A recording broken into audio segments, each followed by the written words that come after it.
Next on AM 1480 WLEA, the Newsmaker Show. Here's Brian O'Neill. Well, so glad to have with us State Senator Tom OMara on this Monday morning. Senator, thank you for joining us. Brian, thanks for having me on, and good morning to all your listeners here in the Hornell area. Well, Senator, so many things to talk about today. I want to start out, if we could, a sort of a Washington issue, but it goes back to Albany. We've been reporting on Congressman Reed, who came out against Governor Andrew Cuomo for pardoning, I believe, 77 convicted sex offenders who were out of jail. And from what I understand, now you tell me if I'm wrong, they were out of jail. He gave them pardons. Now they're able to vote, and it was a total of something like 24,000 total pardons, which seems to be a little bit higher than the usual number. Anyways, Congressman Reed's concern was these convicted sex offenders being able to walk into schools. Your thoughts on this issue? Well, I've been critical of the governor's pandering for votes in this way since he first did it several months ago with an executive order in Albany. It's not something the legislature passed. The governor chose to pardon all convicted felons in the state to give them their voting rights back. Now, these are a felon can apply for a certificate of relief from civil disabilities, it's called, once they complete their sentence. And they don't complete their sentence until they complete their period of parole.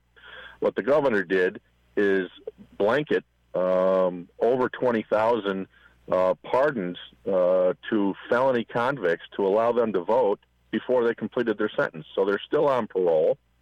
It is a concern because many polling places are at schools that sex offenders who I believe, by the conditions of their parole, are precluded from being within certain ranges of schools.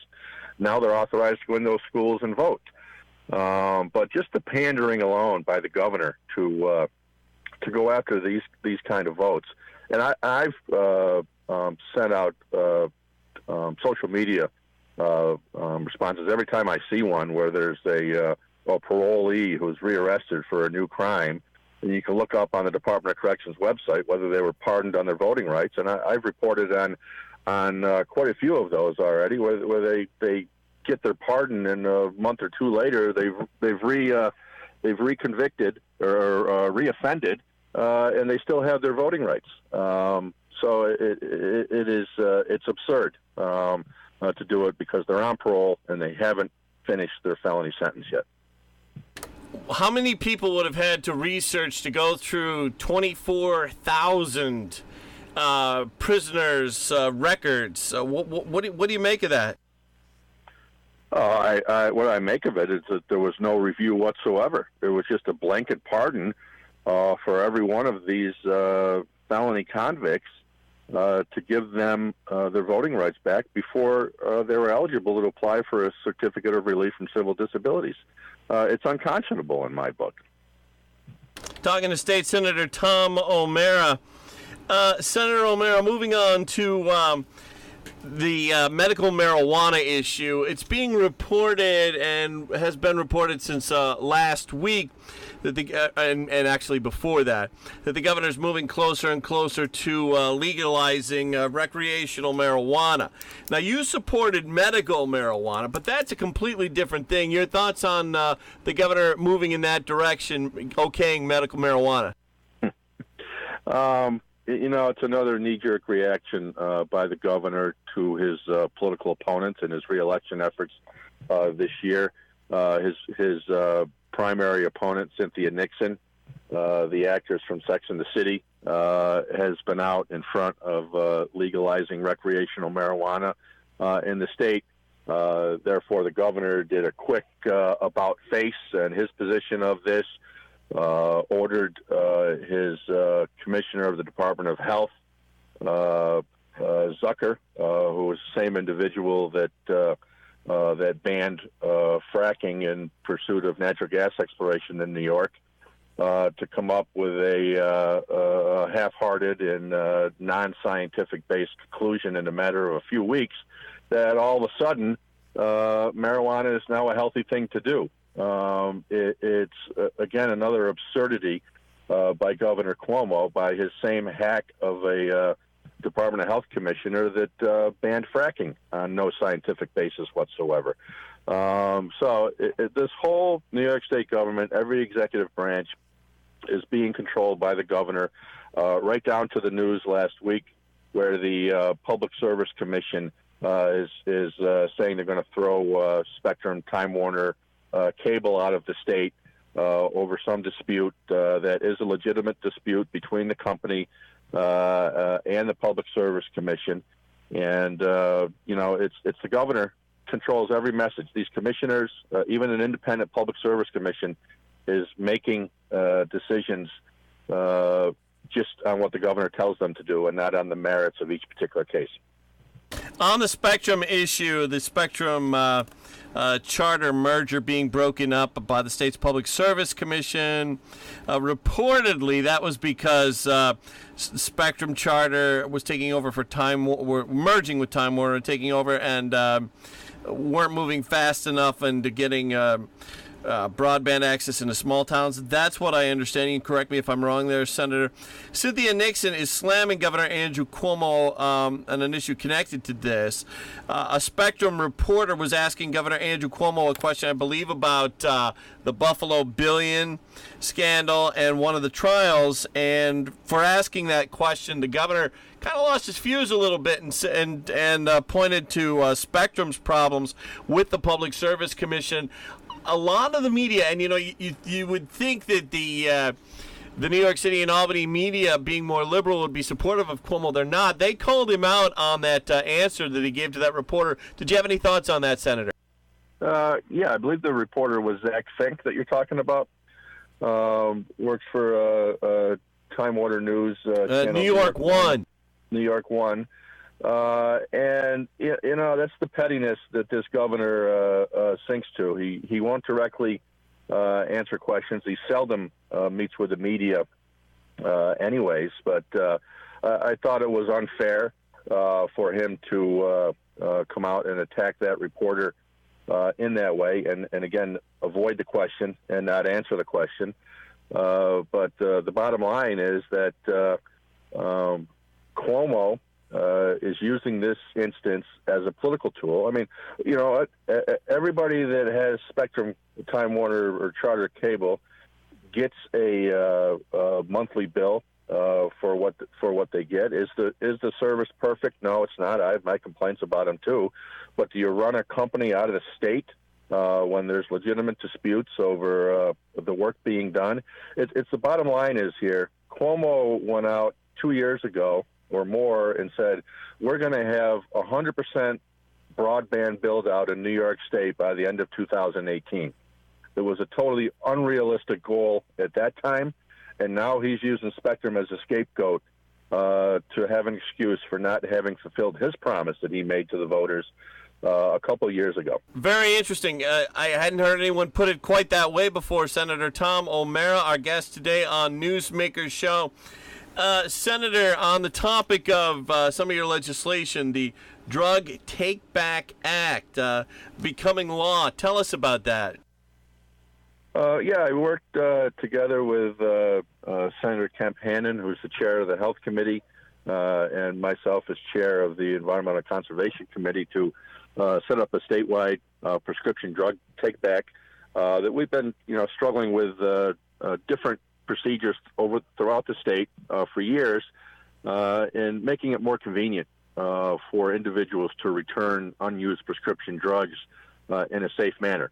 And this will require pharmacies, the chain pharmacies, primarily the CVS's, the Rite Aids, the Walgreens, to have drug take-back receptacles within a certain density of population, so that it's easier for individuals to take their drug backs and dispose of them in a safe way, and get them out of individuals' medicine cabinets where they can fall into the wrong hands. It's primarily a reaction to the opioid crisis that we have. It's one of many steps we've taken to battle the opioid crisis we have, and this is something we work together both with the pharmacies and with the pharmaceutical companies to come up with a program that we think will work and be beneficial for individuals to be able to get rid of this stuff in a safe and environmentally safe manner, and have less of these opioid drugs falling into the hands of people that shouldn't have them. Lyme disease. I was just talking to a friend of mine who was talking about this on Facebook on how he recently got it. Lyme disease, we continue to struggle with. We have increased funding significantly year over year for the past several years. I'm on the Senate Task Force for Lyme and tick-borne diseases, have been for several years. It's frustrating. It's a frustrating situation. The science and medicine is improving, but it's frankly still not there yet.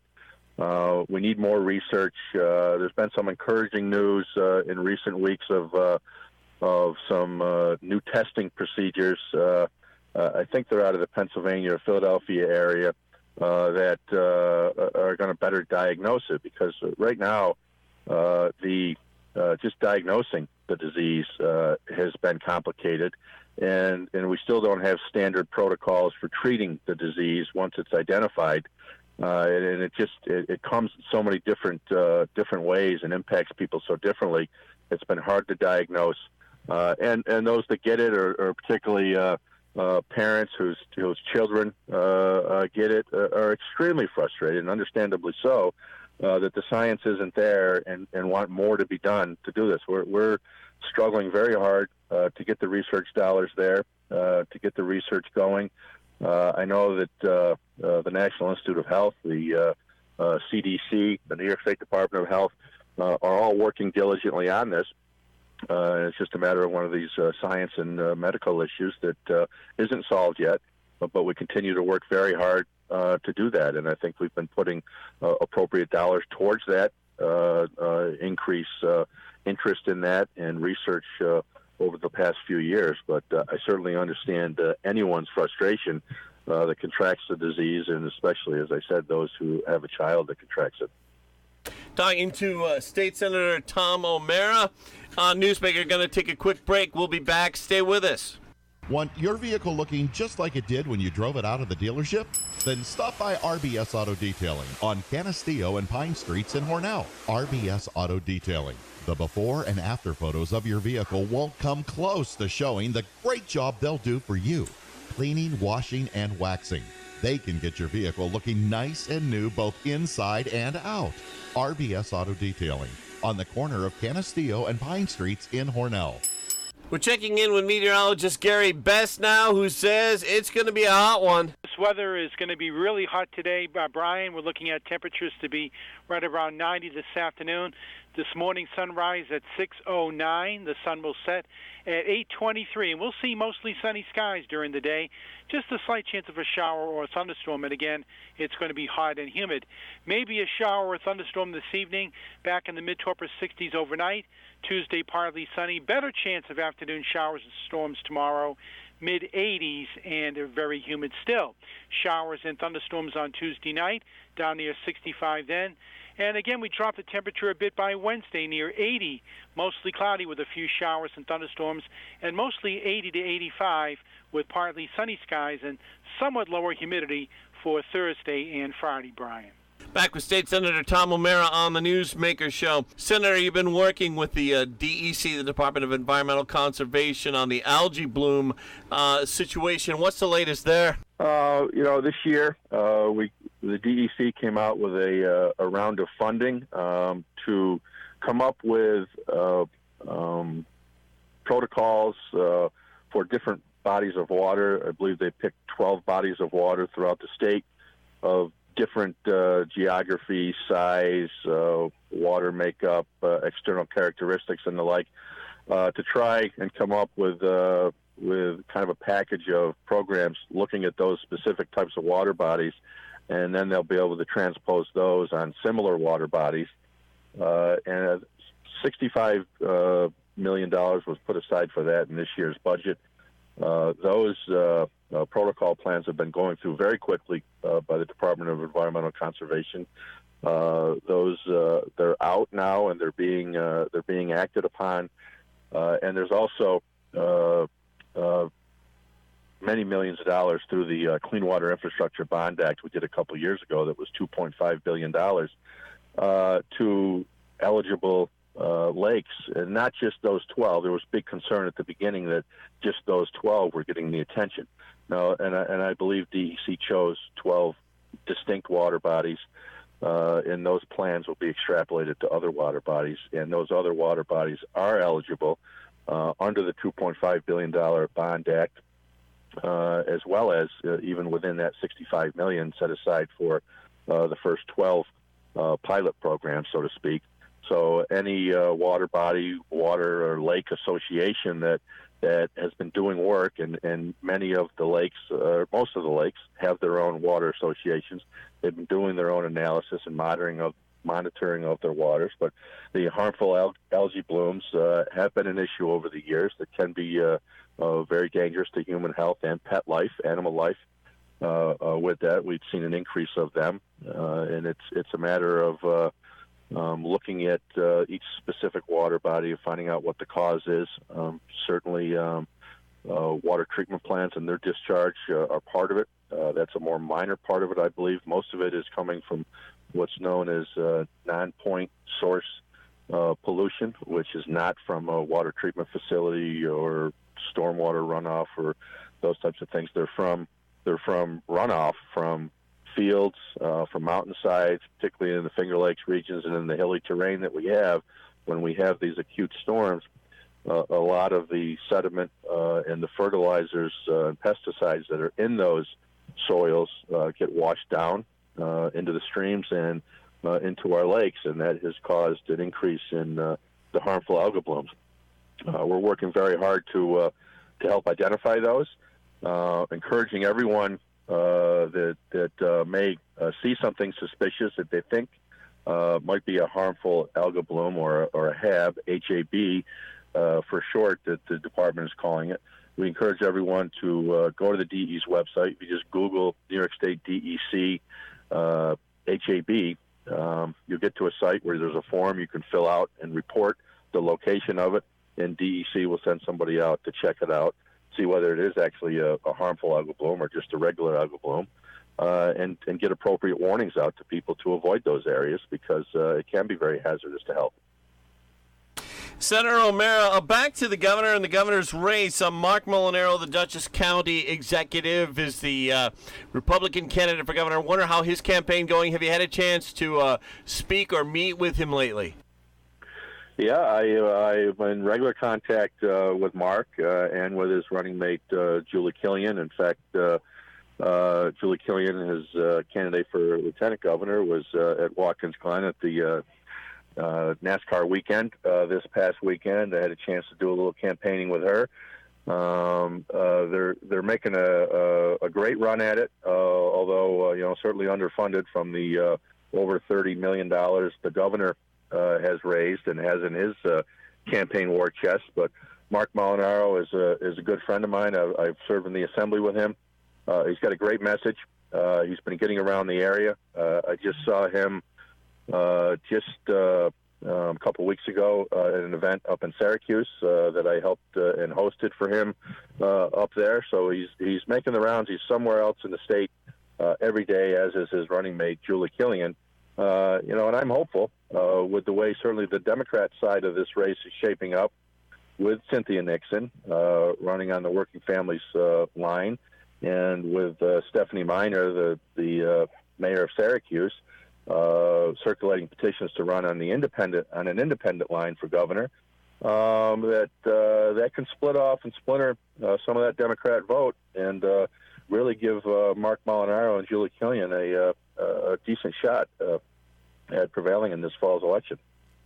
Senator, back to Governor Andrew Cuomo. What do you make of his numerous lawsuits? We get emails all the time, not all the time, but not infrequently, from the governor's press person saying that the governor is either suing or threatening a lawsuit against the Washington Republicans in one way or another. Sometimes it's this agency or that, or the Congress itself, or the Republicans in Congress. Your thoughts on all these lawsuits that the governor's made or threatened to make? I think they're way too litigious, over-the-top lawsuit craziness with between the governor, between the attorney general, and bringing it's not just lawsuits against the Trump administration, but it's lawsuits over the years by the attorney general against various industries. To put it bluntly, that's the way the governor has funded his economic development programs since he's been governor for 8 years, is from settlement funds by virtually holding up whole industries or large corporations to get settlement funds. Very, very few, very low percentage actually go to verdict. It's really a holdup in picking the pockets of bigger business, and that's part of what we're seeing, I believe, in the whole Spectrum Time Warner cable dispute that's going on right now. There was just a report out today where the two main competitors to Spectrum Time Warner have contributed in excess of $800,000 to the governor, to Governor Cuomo in recent years, and while he was AG. And in the last year alone, they've contributed over $200,000 to Governor Cuomo. And Time Warner Spectrum had not contributed anything to them. I don't know if that's just a coincidence, but seems to be a pattern here of those that strongly support the governor financially and those that don't. State Senator Tom OMara, we are out of time. I want to thank you very much for joining us. Will we see you at the Hibernians Irish Festival coming up soon? Oh, certainly looking forward to that. I'm a sponsor again this year. I have been for several years now, and got some great entertainment coming with Pat Kane and the Town Pants, who are fantastic as well.